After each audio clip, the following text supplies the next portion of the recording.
Hi everyone, it's Shea. Welcome to or back to my channel. In today's video, we are going to talk about how to make time for language learning. Because the biggest thing I hear is, oh, I want to learn a new language, but I just don't have the time. I know that people are doing so much these days, balancing multiple jobs, working, studying, whatever it may be. So it can be hard to actually find time or make time to study, but I'm going to give you some tips on how to fit it into a busy schedule, to find or make time to study, also methods to make the most effective use of your time. And then at the end, I will go over some short study session ideas. So tip number one is try to study around the same time every single day. First off, to decide when to do that, I personally know that I am way more of a morning person. When I wake up, I'm ready to start studying, working, whatever it is, I am ready the second I get out of bed. I am not a night person, but some people are more night owls and they prefer to study or work really late at night. Depending on that, just figure out what time of day is your ideal study time. That way you can form a habit of studying a language. And it said that forming a habit takes about 21 days. So I would try to choose a time of day that you want to try studying and stick with that for 21 days. I definitely find that it helps language learning become a part of my routine. And of course, eventually you're gonna have some days where something comes up, you have a work meeting, you have something that you just can't do your regular study routine. That's okay. Don't punish yourself for missing a day or two. Another way to make this a habit is by using a technique called habit stacking. It's basically pairing a new habit with an old, really established one, so that way you can really solidify this new habit. An example of doing this would be like reviewing flashcards while you're making your morning coffee. Or something I really like to do is make breakfast and eat while you watch a YouTube video in your target language. Or let's say you do a morning walk, you could listen to a podcast in your target language or some songs while you walk. Basically, just pairing language learning activities with your daily habits. Tip number two is scheduling out study sessions at the beginning of the week. So basically, this all comes down to planning when you will actually study and what you will be studying. That way you're not wasting time trying to figure out what to study, and before you know it, you spent 20 minutes just deciding what to study that day. But if you're like me and you self-study, you use online resources, you're not going to a class, and you really just have to hold yourself accountable. Sometimes, actually a lot, there will be days that go by where I'm just caught up in work or something else, and I totally forget that I have not done my Italian studying for the day. Every Sunday is when I try to plan out my schedule for the week. I don't do more than a week or more than a few days at a time because, things can come up, and if I miss a day or a few days, then I get really frustrated and I don't want to mess up like a whole monthly schedule. The best way that keeps me accountable is planning out my italki tutoring sessions at the beginning of the week. Sunday, I'll choose 1 or 2 days to book my italki tutoring sessions, and that way those are set in stone when the day comes. Don't want to cancel them or reschedule because I'm like, this is my designated study time, and no matter what's happening that day, I want to stick to it. If you don't want to be paying for tutoring sessions, even though italki is super affordable, you can plan to do meetups or like Zoom meetings with some language partners, or maybe do a call with someone that you're talking to on the apps HelloTalk or Tandem. Those are both free. So there are definitely free ways to do this as well, but I think planning a meeting with someone, whether it's a tutor or just a language partner, is a really great way to obviously hold you accountable because someone else is relying on you. Trying to schedule as many things that require another person would be incredibly helpful. It's a little bit harder to back out. Of course, if something is really wrong, you have an emergency, whatever, you can definitely cancel or reschedule, but it's harder to just cancel that if you just don't feel like doing it. Definitely planning out study sessions in advance, but also taking that extra step and planning tutoring sessions in advance is very helpful as well. Tip number three is don't feel pressured to study all at once for hours or like a huge chunk of time. I think most people think they don't have enough time to study a language because they think it requires hours a day, or you need to sit down and have 1 straight hour of studying, and that's not necessarily true. I think my study schedule has definitely evolved over my years of studying Italian, and now I feel like I just kind of sprinkle Italian in throughout the day whenever I can. So for example, sometimes I wake up and I'm reviewing my flashcards on Quizlet in the morning.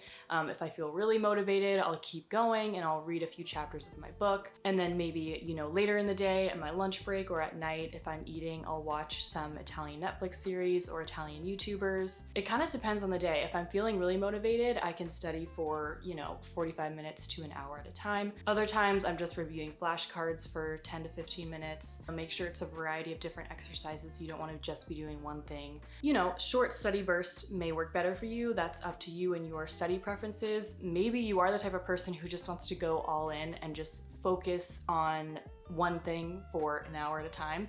That's fine. But this is more of just like, not everyone has time to do that.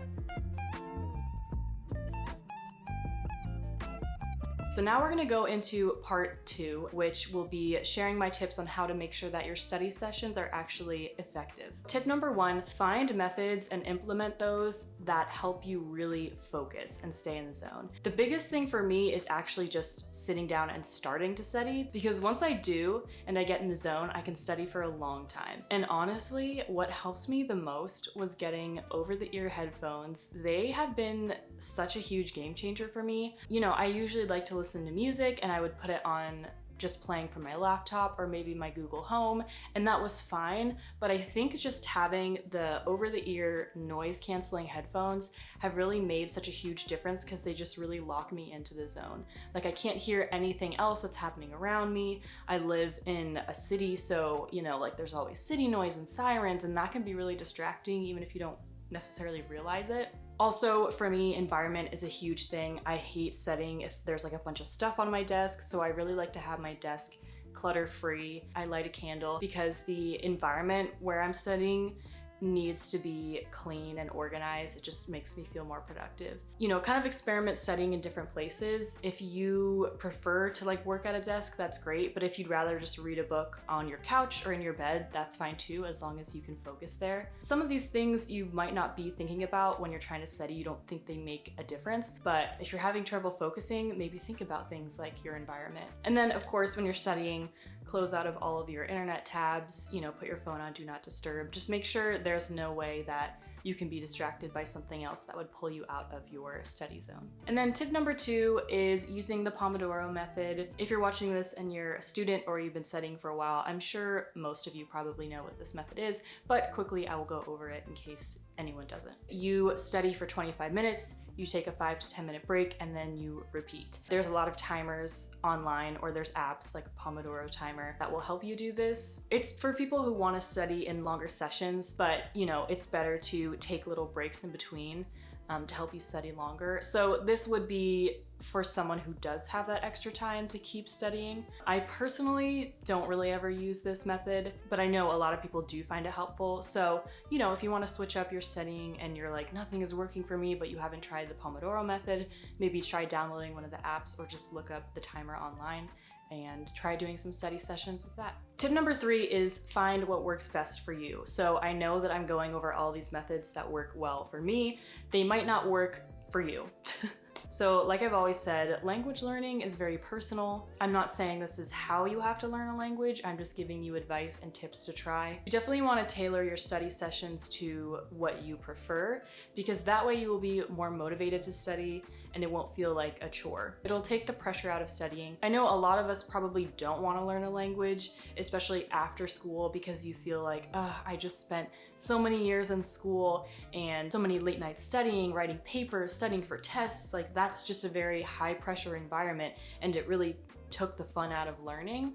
So you definitely want to make language learning actually fun and enjoyable to do. You don't have to study and cram things into your head like you have a test the next day. You know, you can do things like finding study resources that you actually really enjoy. The book that I'm reading in Italian is a romance fiction book, and I really love the story and the characters. I wouldn't read a book in Italian that is like a plot or something that I just have no interest in, because I wouldn't do that to myself, because it wouldn't be enjoyable. Find a workbook that you actually like, that has engaging exercises. You don't need to use some really old textbook that a school would use that you just hate. Find YouTubers that you like, TV series that you like. I've definitely watched a lot of things in Italian that I was like, I don't really like this, so I'm not going to keep watching this series. I mean, it's just like any TV show. You wouldn't just watch all the shows in English or whatever your language is, even if you don't like it. So definitely make sure your study methods are enjoyable. And with that being said, obviously, some people just reviewing vocab is not fun. You know, using flashcards isn't really fun,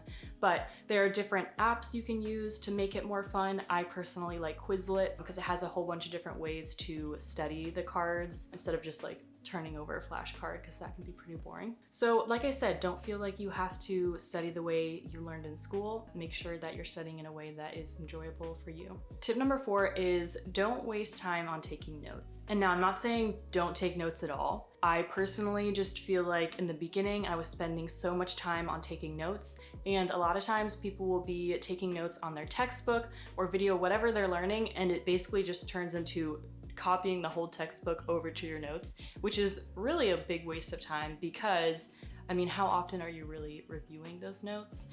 And you're spending so much time just copying over the textbook for something that you probably won't even review that much later on. I really simplified my note-taking method. So I'll put the date at the top and then tasks completed. And this could be things like read 1 chapter of my book or reviewed the future tense, you know, something like that. And then I'll have a little section for vocabulary learned for the day. I usually try to keep this like around 5 terms. I'm not trying to write and learn like 20 to 30 new vocabulary terms a day. That's a lot. And then the last section will be for notes. So these could be notes that I took during my tutoring session, some grammar notes, maybe verb conjugations, whatever it may be.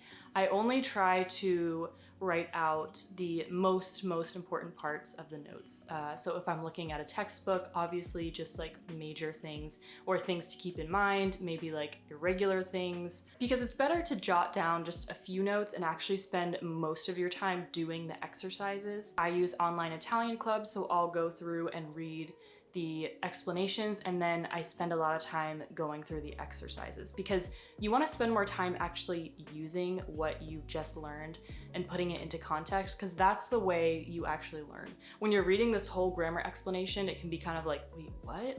But once you actually use that, it becomes more solidified in your memory because you're like, okay, I have all these pieces, now I actually know how to use them, instead of like, I have all these pieces, I don't know what to do with them. You can find that you'll spend so much time taking notes and not as much time reviewing them. This year I've tried to be better at actually reviewing my notes, so I'll go back and review the notes, but then do a few more exercises. So I'll look up, you know, if I'm reviewing the notes that I took last week on the subjunctive, you know, I'll look up online just some more subjunctive exercises. Because reading through notes, you know, you might just be like, okay, yeah, I got it. But again, it's really best to put those things into practice.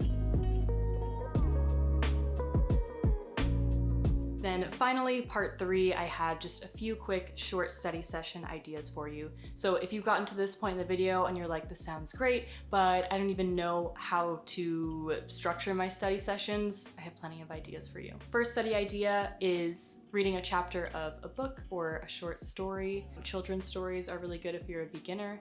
And then writing down any new vocabulary words that you don't know, or putting them into Quizlet or Anki or whatever flashcard thing you have.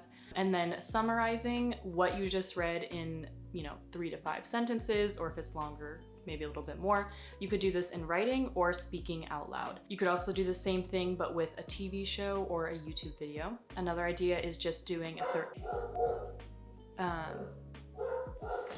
Another quick idea is just doing a 30-minute italki session. They have options for 30, 45 minutes, and an hour, but a quick 30-minute one would be a great idea. Reading 1 grammar explanation from a workbook and then doing 1 to 2 exercises after. You could do a journal entry. So I have a video on my channel where I did a week-long challenge of doing 1 journal entry a day. And this is something you could look up prompts ahead of time so you know what to write about. But doing a journal entry would be a good like 15 to 20 minute exercise you could do. A fun creative idea could be writing a short script of any sort of scenario and then practice reading it out loud, or even practicing like with a friend. That could be something fun, and you could practice that throughout the week. A good exercise for speaking practice, and one that's kind of fun, is I would look up like first date questions online, because it's really good to answer questions about yourself. I know when you want to get speaking practice, it's really hard to come up with what to speak about. So this is a fun exercise to put yourself in a, you know, real life scenario where you could practice responding to questions that people may ask you in real life. And this could be something you could do for, you know, 20 minutes. And then lastly, you know, listening to a podcast while you commute, clean, go for a walk, whatever. There are a lot of great podcasts out there, and it's a super easy way to get exposure to the language while you're just doing like your daily routine. So that is it for my tips. I really hope that this video helped, and I hope that it inspired you to make time for language learning. You know, if you're really passionate about something, you always can find a way to make time for it. Try to build new habits that revolve around language learning, and understand that motivation comes and goes. I definitely will have a week or two at a time where I just don't study and I feel bad, but it happens. So don't try to force yourself to feel like you have to study every single day, and if you don't, you won't be making progress. I have plenty of other videos about study motivation and study tips, study routines, and some of these videos are specific to Italian, but a lot of them work for any language that you're trying to learn. So even if you're not learning Italian like me, I have plenty of videos that can still apply to you and help you with your language learning journey. If you found this video helpful, don't forget to like and subscribe, and I will see you all again very soon in my next video. Bye!